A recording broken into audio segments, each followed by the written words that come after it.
नमस्कार। आज का अपना जो टॉपिक है वो मियोसिस है। ये बीएससी थर्ड ईयर का ही टॉपिक है। इससे पहले हमने माइटोसिस पढ़ा था। ये दोनों ही सेल डिवीजन है अलग अलग तरह के। जो मियोटिक सेल डिवीजन है उसको सबसे फर्स्ट टाइम वैन बेंडन ने 1883 में डिस्कवर किया था। और ये जर्म सेल्स के अंदर पाया जाता है। जो लिविंग ऑर्गेनिज्म के जर्म सेल्स होते हैं उनके अंदर पाया जाता है। इनके अंदर क्या होता है कि जो जेनेटिक मटेरियल होता है, जो डिप्लॉयड होता है, वो रिडक्शन डिवीजन उसमें होता है और वो हैप्लॉइड डॉटर सेल्स बनाते हैं उसके अंदर। तो इसका मतलब क्या है कि जो डॉटर सेल है, जो मदर सेल है, उसके अंदर से जितने जैसे पेरेंट सेल के अंदर जैसे क्रोमोसोम की संख्या 6 है, तो वो डॉटर के अंदर 3 रह जाएगी। यानी कि डिप्लॉइड से हैप्लॉइड बनाने का जो काम है, वो ये मियोटिक डिवीजन के अंदर होता है। इसके अंदर 2 बार न्यूक्लियर डिवीजन होता है। जबकि जो हमने माइटोसिस पढ़ा था उसके अंदर एक ही बार ही न्यूक्लियर डिवीजन होता है। इसकी अगर स्टेज की बात करें तो मियोसिस दो अलग अलग दो इसके पार्ट्स हैं, मियोसिस फर्स्ट और मियोसिस सेकंड। तो मियोसिस जो फर्स्ट है उसको रिडक्शनल डिवीजन कहते हैं, क्योंकि इसके अंदर क्रोमोसोम्स का जो नंबर है वो कम होता है। यानी कि डायरेक्ट डिप्लॉइड से हैप्लॉइड बन जाता है। 6 क्रोमोसोम है, 6 के डायरेक्ट 3 हो जाते हैं। और जो मियोसिस सेकंड है उसको इक्वेशनल डिवीजन कहते हैं। यानी कि उसके अंदर नंबर ऑफ क्रोमोसोम्स कम नहीं होते हैं, उसमें जो क्रोमोसोम्स है उसके सिस्टर क्रोमेटिड्स वो सेपरेट हो जाते हैं। सेंट्रोमियर बीच में से टूट जाता है। तो इनके बीच में इंटरफेस भी आता है, जो एक एक्चुअल इंटरफेस की तरह ना होके इसको इंटरकाइनेसिस कहते हैं इन दोनों के बीच में। तो ये जो मियोसिस का है ये एक लेआउट है। तो सबसे पहले इंटरफेस है जिसके अंदर सेल अपने आप को तैयार करता है मियोसिस के लिए। उसके बाद में मियोसिस फर्स्ट में जो है 4 पार्ट्स हैं, prophase first, metaphase first, anaphase first और टीलोफेज फर्स्ट। जो प्रोफेज फर्स्ट है जो प्रोफेज फर्स्ट है उसके अंदर 5 पार्ट्स हैं, लेप्टोटीन, जाइगोटीन, पेकाइटीन, डिप्लोटीन और डाइकेनेसिस। और बाकी वाले एज इट इज जैसे हमने माइटोसिस के अंदर पढ़ा था। उसके बाद में फिर साइटोकाइनेसिस हो जाएगा, यानी कि सेल का डिवीजन हो जाएगा। फिर उसके बाद में थोड़ा सा गैप आएगा जो इंटरफेस की तरह ही होगा, और फिर मियोसिस सेकंड स्टार्ट होगा। तो मियोसिस सेकंड में भी वही है, prophase second, metaphase second, anaphase second, telophase second और फाइनली साइटोकाइनेसिस। तो इसके बाद जाके ये तो दो तरीके से इंटरफेस, मियोसिस फर्स्ट और मियोसिस सेकंड, इसके बाद जाके पूरा ये सेल डिवीजन है जो मियोसिस वाला वो कंप्लीट होता है। तो सबसे पहले इंटरफेस की अगर बात करें तो ये सेल जब जो मियोसिस है उसमें एंटर करने से पहले अपने आप को पूरा तैयार करता है। यानी कि जो क्रोमोसोम्स डीएनए है उसका रेप्लिकेशन होता है, जो जो प्रोटीन्स चाहिए स्पिंडल फाइबर्स वगैरह बनाने के लिए वो सारे इसके अंदर प्रिपेयर करता है अपने आप को इंटरफेस के अंदर। अब मियोसिस फर्स्ट की बात करें तो इसमें क्या होता है, मियोसिस फर्स्ट के अंदर जो होमोलोगस क्रोमोसोम्स होते हैं, यानी कि जैसे कैसे अपने अंदर 23 सेट्स ऑफ क्रोमोसोम है। यानी कि जो फर्स्ट क्रोमोसोम है उसके अंदर दो आपको देखेंगे, हमें एक मदर से मिला है, एक जैसे फादर से मिला है, इस टाइप से ये 1 क्रोमोसोम है इसमें। तो ये जो दोनों क्रोमोसोम है ये आपस में होमोलोगस क्रोमोसोम है, यानी कि फर्स्ट में। ऐसे सेकंड के अंदर थोड़ा साइज छोटा होके और फिर ये सेकंड वाले क्रोमोसोम जो है ये सेकंड के होमोलोगस क्रोमोसोम्स है। तो इस तरीके से जो मियोसिस फर्स्ट है उसके अंदर क्या होता है कि ये होमोलोगस क्रोमोसोम अलग अलग होते हैं। यानी कि एक होमोलोगस क्रोमोसोम जो फर्स्ट के अंदर जैसे 2 क्रोमोसोम है तो एक ही रहेगा एक सेल के अंदर, इस टाइप से होता है। तो ये इसीलिए इसको रिडक्शनल डिवीजन कहते हैं। तो मियोसिस फर्स्ट के अंदर वही है, prophase first, metaphase first, anaphase first और टेलोफेज फर्स्ट है। जिसमें जो प्रोफेज फर्स्ट है वो सबसे लॉन्गेस्ट इसका फेज है, जो लगभग 85 से 95% जो इसका टोटल टाइम है वो प्रोफेज फर्स्ट के अंदर ही लगता है। तो ये काफी कॉम्प्लेक्स है जिसके अंदर 5 स्टेजेस है, लेप्टोटीन, ज़ाइगोटीन, पेकाइटीन, डिप्लोटीन और डाइकाइनेसिस। तो मेन आपको ये प्रोफेज़ फर्स्ट की जो 5 फेजेस हैं, ये आपको याद रखनी है, ये इम्पोर्टेंट है, ये क्वेश्चन जो कॉम्पिटिटिव एग्जाम्स है इसके अंदर से काफ़ी क्वेश्चंस आते हैं। तो जो लेप्टोटीन है उसको वो प्रोफेज फर्स्ट का जो फर्स्ट स्टेज है वो लेप्टोटीन है जिसको लेप्टोनिमा भी कहते हैं। इसके अंदर जो क्रोमोसोम्स है वो कंडेंस करना स्टार्ट होते हैं और वो दिखने स्टार्ट हो जाते हैं एक पतले पतले धागों की तरह। और जो न्यूक्लियर वॉल्यूम है न्यूक्लियस का वो भी इंक्रीज होना शुरू हो जाता है। और जो होमोलोगस क्रोमोसोम्स हैं यानी कि कुछ मदर से मिले होते हैं, कुछ फादर से मिले होते हैं, ऐसे करके हम लोग डिप्लॉयड एक ऑर्गेनिज्म है वो डिप्लॉयड होता है। तो उसके अंदर जो होमोलोगस क्रोमोसोम है वो उनकी सर्चिंग शुरू कर देता है, क्योंकि ऐसे तो पूरे थ्रेड्स बिखरे हुए होते हैं, तो कंडेंस होके और पास पास में होमोलोगस क्रोमोसोम आने शुरू होते हैं। तो ज़ाइगोटीन के अंदर क्या होता है, इसको ज़ाइगोनिमा भी कहते हैं। इसके अंदर यही है कि जैसे होमोलोगस क्रोमोसोम है, उन्होंने आप पास में आ गए, वो ढूंढ लिया है, एक अपना साथी एक तरह से ढूंढ लिया है और अब इनके बीच में पेयरिंग स्टार्ट हो जाती है। तो ये जो पेयरिंग है दो जैसे ये क्रोमोसोम है, होमोलोग क्रोमोसोम, जैसे हम फर्स्ट क्रोमोसोम की बात करें तो एक क्रोमोसोम ये है और सेकंड क्रोमोसोम ये है ना? तो इनके बीच में यहाँ पे ऐसे पेयरिंग बॉन्डिंग होना स्टार्ट हो जाएगी, तो इसको कहेंगे हम साइनेप्सिस फॉर्मेशन, है ना? तो ये साइनेप्टोनिमल कॉम्प्लेक्स इसको कहेंगे, ये जो बीच की ये जो चेन टाइप की बनी है, ये है साइनेप्टोनिमल कॉम्प्लेक्स या फिर फॉर्मेशन ऑफ साइनेप्सिस, जिसके अंदर जो होमोलोगस क्रोमोसोम्स है वो आपस में बॉन्डिंग बनाते हैं। तो इसलिए इस पूरे को हम क्या कह रहे हैं, होमोलोगस डायड, ये स्ट्रक्चर एक तरह से होमोलोगस डायड बन गया है। तो ये साइनोप्टोनिमल कॉम्प्लेक्स भी आपको पता चल गया किसको कहेंगे। तो ये कॉम्पिटिटिव एग्जाम्स में आता है कि साइनोप्टोनिमल कॉम्प्लेक्स कब बनता है, कौन से स्टेज में बनता है, तो ये प्रोफेज फर्स्ट के जाइगोटीन स्टेज के अंदर बनता है। तो इसमें क्या है, प्रॉपर जाइगोटीन स्टेज तक क्या होता है कि जो होमोलोगस क्रोमोसोम है उनके बीच में प्रॉपर वो आपस में अटैच हो जाते हैं। तो जो और वो जो होमोलोगस क्रोमोसोम आपस में, जैसे ये होमोलोगस क्रोमोसोम है, ये इसके अंदर क्या हुआ कि आपस में इन्होंने बॉन्डिंग बना ली। तो ये पूरा ये जो स्ट्रक्चर है ये क्या कहलाएगा, बाइवेलेंट, है ना? तो ये एक बाइवेलेंट स्ट्रक्चर बनाया। तो नंबर ऑफ बाइवेलेंट कितने होंगे किसी भी सेल के अंदर, उनके अंदर कितने हैप्लॉइड, जैसे नंबर ऑफ हैप्लॉइड नंबर उसका कितना है, जैसे क्रोमोसोम अपने ह्यूमन बीइंग्स के अंदर हैप्लॉइड 23 है, तो और ऐसे टोटल 46 क्रोमोसोम्स हैं, तो अपने अंदर टोटल 23 हैप्लॉइड्स बनेंगे। अब पेकाइटीन, पेकाइटीन कैसे इंपॉर्टेंट है, पेकाइटीन में क्या होता है, कायस्मेटा फॉर्मेशन होता है। कायस्मेटा फॉर्मेशन क्या होता है कि जैसे एक बार तो वापस से मैं बनाती हूँ, जैसे अभी तक हमने क्या पढ़ा कि जाइगोटीन है उसमें तो इनके आपस में ये ऐसे जुड़ रहा है ना? अब क्या होगा कि पेकाइटिन के अंदर ये वाली जो इसकी जो लेग है वो ऐसे क्रॉसिंग ओवर स्टार्ट हो जाएगी, इसकी और इसकी, है ना? ऐसे पास-पास में और आना शुरू हो जाएंगे, सेम ये इधर भी ऐसे और ये ऐसे।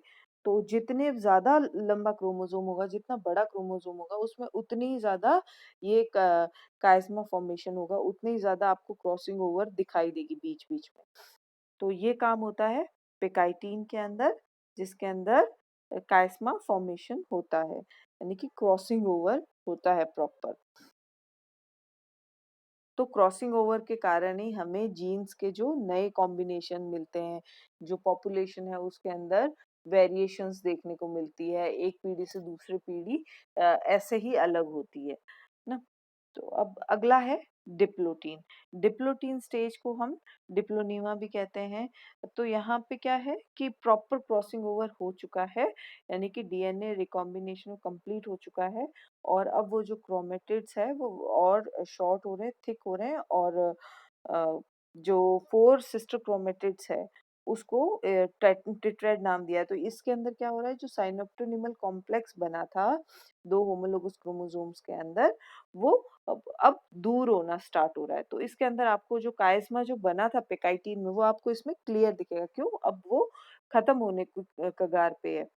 तो ये जो काइज़्मा है वो टर्मिनलाइज़्ड यानी कि खत्म होने वाला है इसके अंदर। अभी तक खत्म हुआ नहीं है, बट लगभग डिप्लोटिन स्टेज खत्म होते-होते काइज़्मा भी खत्म हो जाता है। डाइकाइनेसिस के अंदर क्या होता है कि जो क्रोमोसोम है वो और ज़्यादा शॉर्ट होते हैं, थिक होते हैं, कंडेंस होते हैं, और जो न्यूक्लियोलस और न्यूक्लियोलर एनवेलप है वो कंप्लीटली डिसअपियर हो जाती है डाइकाइनेसिस के एंड तक। और जो स्पिंडल्स हैं वो स्पिंडल अपर्चर से जो है वो पोल्स के पास ऑर्गेनाइज हो जाते हैं। अब इसके बाद में प्रोफेज फर्स्ट ये खत्म होता है, फिर मेटाफेज। मेटाफेज सेम जैसे हमने माइटोसिस का मेटाफेज पढ़ा था वैसा ही है, बट इसमें क्या है कि जो बाइवेलेंट्स है, जैसे यहाँ पे ये हमने बात की, ये एक बाइवेलेंट है ना, सेम ये सेकंड बाइवेलेंट है, इस टाइप से ये बाइवेलेंट्स जो है वो अपने आप को मेटाफेज प्लेट में अरेंज कर लेते हैं, यानी कि ये दो होमोलोगस क्रोमोसोम्स, एक बाइवेलेंट के अंदर क्या है, दो होमोलोगस क्रोमोसोम है। तो इन पोल्स की तरफ से जो स्पेंडल फाइबर्स आते हैं वो इनको ऐसे अपनी तरफ अट्रैक्ट करते हैं। तो इसमें क्या है कि बाइवेलेंट से एक एक होमोलोगस क्रोमोसोम अलग होता जाएगा मेटाफेज के अंदर, है ना। तो जो सेंट्रियोल्स है वो अपोजिट पोल्स खींचता जाएगा, जैसे एक अ, ये इस टाइप से ना, ये बीच में से एक होमोलोगस क्रोमोसोम इस तरफ जाएगा, दूसरा वाला इस तरफ जाएगा, जबकि ये जो क्रोमोसोम के बीच का जो सेंट्रोमियर वाला पार्ट है ये डिवाइड इसमें नहीं हो रहा है, ये इंटैक्ट रह रहा है, यानी कि ये जो सेंट्रोमियर है ये इंटैक्ट रह रहा है, और जो दो सिस्टर क्रोमेटिड्स है एक क्रोमोसोम के अंदर वो भी सेपरेट नहीं हो रही है इसके अंदर, ठीक है ना।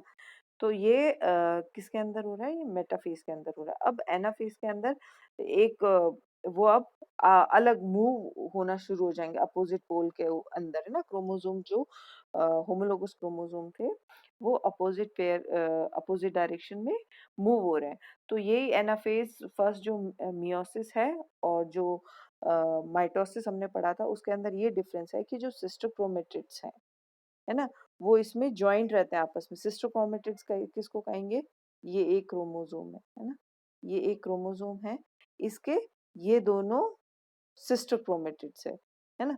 और दूसरा एक सेम ही इसी के साइज का जो सेट से, जैसे पेरेंट दूसरे पेरेंट से हमें जो मिला है, तो ये दोनों तो होमोलोगस क्रोमोसोम हो गए, और ये वाले नॉन सिस्टर क्रोमेटिड्स हो गए, है ना।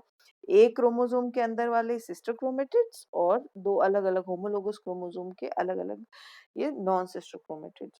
तो इसके अंदर एनाफेज के अंदर क्या होता है कि जो सिस्टर क्रोमेटिड्स होते हैं एक क्रोमोसोम के अंदर वो जॉइंट रहते हैं आपस में मेटाफेज फर्स्ट के अंदर, जो मियोसिस फर्स्ट का जो मेटाफेज है, जबकि हम लोग माइटोसिस जहाँ पढ़ते हैं उसके अंदर जो सेंट्रोमियर है बीच वाला पार्ट वो डिवाइड कर देता है उनको। अब एनाफेज फर्स्ट के अंदर जो क्रोमोसोम्स है, ओरिजिनल क्रोमोसोम है, वो सेपरेट हो जाते हैं, यानी कि जो डिप्लॉइड जो फेज था उससे अब हैप्लॉइड बन जाएगा, यानी कि ये अब ये क्रोम जो है सेल ऐसे इतना डिवाइड हो जाएगा, है ना। तो एक तरह से अभी तक जैसे 46 क्रोमोसोम्स थे एक सेल के अंदर, तो अब 23 ही रहेंगे, क्योंकि एक सेल ये बन गया, एक सेल ये बन गया, तो 2n से 1 हो गया, यानी कि डिप्लॉइड से हैप्लॉइड बन गया। तो उसके बाद में फिर टेलोफेज में क्या होता है कि जो होमोलोगस का क्रोमोसोम होते हैं वो कंप्लीटली माइग्रेट कर जाते हैं पोल्स की तरफ, और जो न्यूक्लियर एनवेलप है वो वापस से उसके क्रोमोसोम्स के ऊपर आने लग जाता है, और जो न्यूक्लियोलस है वो भी रीअपेयर होने लग जाता है। उसके बाद में साइटोकाइनेसिस होता है और दो सेल्स बन जाते हैं। साइटोकाइनेसिस यानी फॉर्मेशन ऑफ न्यू सेल्स, है ना, सेल वॉल। तो इस तरीके से दो आपको हैप्लॉइड सेल प्रॉपर, यानी इसलिए इसको रिडक्शन डिवीजन कहेंगे, क्यों, क्योंकि डिप्लॉइड सेल से दो हैप्लॉइड सेल्स आपको इसमें मिल रहे हैं। अब इसके अब जो मियोसिस फर्स्ट था और मियोसिस सेकंड के बीच में थोड़ा सा गैप होता है, उसको इंटरकाइनेसिस कहते हैं, या फिर जिसको इंटरफेस सेकंड भी कहेंगे। ये ओरिजिनल जो इंटरफेस है उससे थोड़ा सा डिफरेंट है, ऐसे डिफरेंट है क्योंकि इसके अंदर प्रॉपर डीएनए का जो रेप्लिकेशन है वो नहीं होता है, तो इस हिसाब से ये इंटरफेस से डिफरेंट है, बाकी चीजें इसमें सेम है। अब मियोसिस सेकंड में क्या है कि प्रोफेज वही पार्ट है कि अब जैसे टेट्राड किसको कहेंगे और डायड किसको कहेंगे, जैसे 4 का पार्ट है ये। अभी तक क्या हमने पढ़ा था, प्रोफेज फर्स्ट के अंदर आपने टेट्राड वाला पार्ट पढ़ा था, यानी कि ये जो होमोलोगस क्रोमोसोम है ये साथ में है, तो इनके अंदर ये 2 सिस्टर क्रोमेटिड इसकी है, 2 इसकी है, तो इसीलिए ये टेट्राड है ना? अब ये तो अलग हो गया, हम मियोसिस फर्स्ट में एक ये एक सेल बना रहा है, दूसरा सेल ये बना रहा है। तो अब जो मियोसिस सेकंड में है वो सिर्फ 2 क्रोमेटिड सिस्टर क्रोमेटिड्स रहेगी। तो अब हम यहाँ पे डायड की बात करेंगे, तो 2 सिस्टर क्रोमेटिड्स है इसीलिए यहाँ पे डायड है ना? तो अब जो प्रोफेज सेकंड है उसमें क्या होता है कि जो सिस्टर क्रोमेटिड्स है कॉमन सेंट्रोमियर से अटैच हुई आपको विजिबल होती है। मेटाफेज सेकंड के अंदर वही बात है कि वो जो इक्वेटोरियल प्लेन में आपस में ये यहाँ पे आप देख पा रहे होंगे कि ये आपस में ये यहाँ पे आपको एक प्लेन में अरेंज हो जाते हैं वो क्रोमोसोम्स। एनाफेज के अंदर अब ये एनाफेज इसका ये इम्पोर्टेंट है, एनाफेज के अंदर क्या होता है कि जो इनका सेंट्रोमियर है वो डिवाइड करता है। जो एनाफेज फर्स्ट था उसके अंदर सेंट्रोमियर डिवाइड नहीं करता है, एनाफेज सेकंड के अंदर सेंट्रोमियर डिवाइड करता है और जो सिस्टर क्रोमेटिड्स हैं वो एक दूसरे से अलग हो रही हैं, यहाँ पे सिस्टर क्रोमेटिड्स अलग हो रही हैं, ठीक है। क्रोमोसोम का नंबर वही सेम है, जितने जैसे अगर 23 क्रोमोसोम बचे हैं एक सेल के अंदर, तो यहाँ पे जो 2 सेल्स बन रहे हैं उनमें 23-23 ही बनेंगे, है ना? बस वो जो क्रोमेटिड्स है वो कम हो रहे हैं इसके अंदर, है ना? तो टेलोफेज के अंदर वही जो होमोलोगस क्रोमोसोम है इसके ऊपर अब धीरे-धीरे से न्यूक्लियर एनवेलप वगैरह आने लग जाएँगी और इस तरीके से टोटल 4 आपको हैप्लॉइड सेल्स मिलेंगे। तो ये कुछ इस तरीके से आपको देखने को मिलेगा कि इंटरफ़ेज़ आता है सबसे पहले, उसके बाद में प्रोफ़ेज़ के अंदर प्रॉपर जो रिकॉम्बिनेशन होता है क्रॉसिंग ओवर होके वो फिर हट जाता है। इसी कारण से हमें वेरिएशंस देखने को मिलती है एक जनरेशन से दूसरे जनरेशन में। तो ये वेरिएशन इस प्रोफ़ेज़ फर्स्ट के क्रॉसिंग ओवर के कारण देखने को मिलती है। और बाकी का जो मियोसिस फर्स्ट का जो भी है मेटाफ़ेज़, एनाफ़ेज़, टेलोफ़ेज़ वो लगभग माइटोसिस जैसा ही है। उसके बाद साइटोकाइनेसिस हुआ और जिसमें हमें 2 सेल्स मिले, है ना? 2 सेल्स मिले, 1 सेल से 2 सेल हुए जो कि ये 2n था, अब n बन गया है। अब ये 2 सेल्स में जो इनके सिस्टर क्रोमेटिड्स है, वो डिवाइड होके अब हमें 1 सेल से 2 मिल गए वापस यहाँ पे। यानी कि 2n से हमें 4n सेल्स मिलते हैं मियोसिस के अंदर। अब फंक्शन मियोसिस का फंक्शन क्या है कि ये हैप्लॉइड गैमीट्स बनाता है, यानी कि जैसे माइटोसिस है किसके अंदर होता है, सोमेटिक सेल्स के अंदर होता है, जबकि जो मियोसिस है वो गैमेटिक सेल्स के अंदर होता है, यानी कि जो एन नंबर जो मेल स्पर्म सेल्स है वो भी हैप्लॉइड होगा और जो एग है वो भी एन होगा। जब इनके बीच में क्रॉसिंग होगा तो वो 2n ज़ाइगोट का फॉर्मेशन करेगा। तो इसीलिए ये जो क्रोमोसोम का नंबर एकदम बैलेंस रखने के लिए ये मियोसिस जो सेल डिवीजन है उसकी ज़रूरत है। इसके क्रॉसिंग ओवर होता है इसके अंदर प्रोफ़ेज़ के अंदर, तो इसीलिए इसके अंदर ये जेनेटिक वेरिएशन भी बहुत सारी बनाता है। इसमें क्या है, segregation of the 2 alleles of each gene. तो क्रॉसिंग ओवर के कारण जो हर जीन की 2 एलील्स होती है तो उनका भी प्रॉपर सेग्रीगेशन हो पाता है इसके अंदर। रिकॉम्बिनेशन भी होता है इसके अंदर वही सेम क्रॉसिंग ओवर के कारण और जो सेक्सुअली रिप्रोडक्टिव स्पीशीज़ है उनके अंदर मियोसिस है, ज़रूरी है ताकि उनके अंदर जो जनरेशन की कंटिन्यूटी है वो बनी रहे।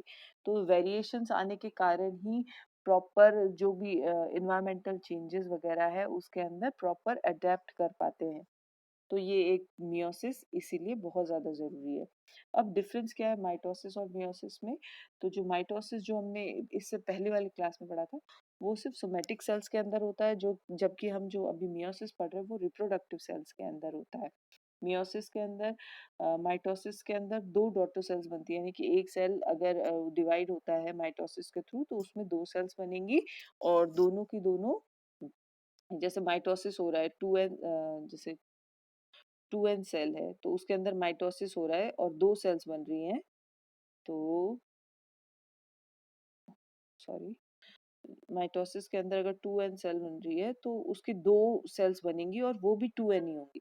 जबकि मियोसिस के अंदर क्या है, 2n सेल से 2nn बनेंगी और आगे फर्दर और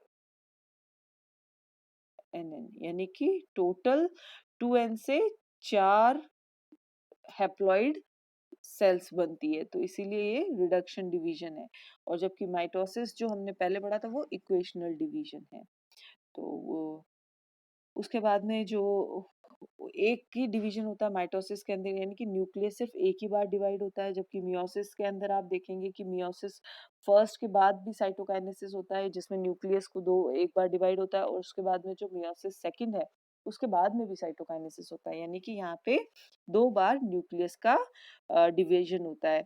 फिर उसके बाद में माइटोसिस के अंदर आपने कोई साइनेप्सिस वगैरह नहीं पढ़े थे, कोई काइस्मा फॉर्मेशन नहीं पढ़ा था, जबकि आपने मियोसिस के अंदर साइनेप्सिस और काइस्मा फॉर्मेशन पढ़ा है। साइनेप्सिस किस में बनते हैं, जाइगोटीन स्टेज के अंदर, और काइस्मा फॉर्मेशन यानी कि जो एग क्रॉसिंग ओवर के लिए जो शेप बनती है एक्स शेप, दो होमोलोगस क्रोमोसोम्स के बीच में, उसको काइस्मा फॉर्मेशन कहते हैं। वो पेकाइटीन स्टेज के अंदर बनती है जो कि मियोसिस में होता है।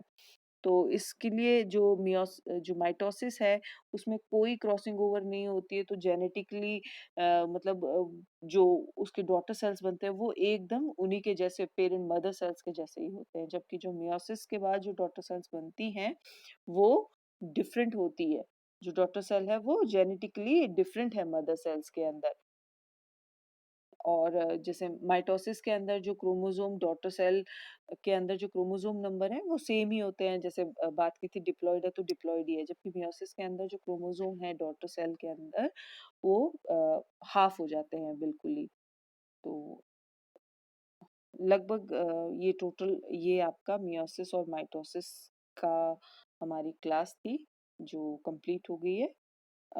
ये ओवरव्यू है, एक बार आप वापस से देख लीजिए इसको, और थैंक यू।